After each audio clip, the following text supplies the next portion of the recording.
ಮಗು ಹುಟ್ಟಿದ ತಕ್ಷಣ ತಾಯಿ ಕೇಳಲು ಬಯಸುವ ಮೊದಲ ವಿಷಯ ಅಂದ್ರೆ ಅದು ಮಗುವಿನ ಅಳುವ ಶಬ್ದ. ಜನನದ ನಂತರ ಅಳುವುದು ಮಗುವಿನ ಒಟ್ಟಾರೆ ಆರೋಗ್ಯ ಮತ್ತು ಯೋಗಕ್ಷೇಮದ ಸಂಕೇತವಾಗಿದೆ.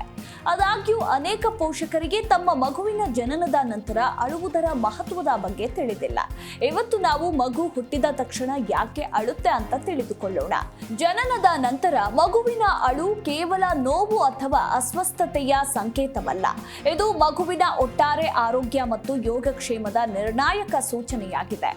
ಮಗು ತಾಯಿಯ ಹೊಟ್ಟೆಯಲ್ಲಿರುವಾಗ ಹೊಕ್ಕುಳ ಬಳ್ಳಿಯಿಂದ ಆಮ್ಲಜನಕವನ್ನ ಪಡೆಯುತ್ತಿದ್ದ ವಾತಾವರಣದಿಂದ ಅದು ಸ್ವಂತವಾಗಿ ಉಸಿರಾಡಬೇಕಾದ ವಾತಾವರಣಕ್ಕೆ ಪರಿವರ್ತನೆಗೊಳ್ಳುತ್ತದೆ. ಇದರ ಪರಿಣಾಮವಾಗಿ ಜನನದ ನಂತರ ಮಗುವಿನ ಮೊದಲ ಅಳುವು ಮಗುವಿನ ಉಸಿರಾಟವನ್ನ ಸ್ಥಾಪಿಸುವ ಒಂದು ನೈಸರ್ಗಿಕ ಪ್ರತಿಕ್ರಿಯೆಯಾಗಿದೆ. ಬೇರೆ ರೀತಿಯಲ್ಲಿ ಹೇಳೋದಾದ್ರೆ ಮಗುವಿನ ಅಳು ಶ್ವಾಸಕೋಶವನ್ನ ವಿಸ್ತರಿಸಲು ಮತ್ತು ಉಸಿರಾಟದ ಪ್ರಕ್ರಿಯೆಯನ್ನ ಸ್ಥಾಪಿಸಲು ಸಹಾಯ ಮಾಡುತ್ತದೆ.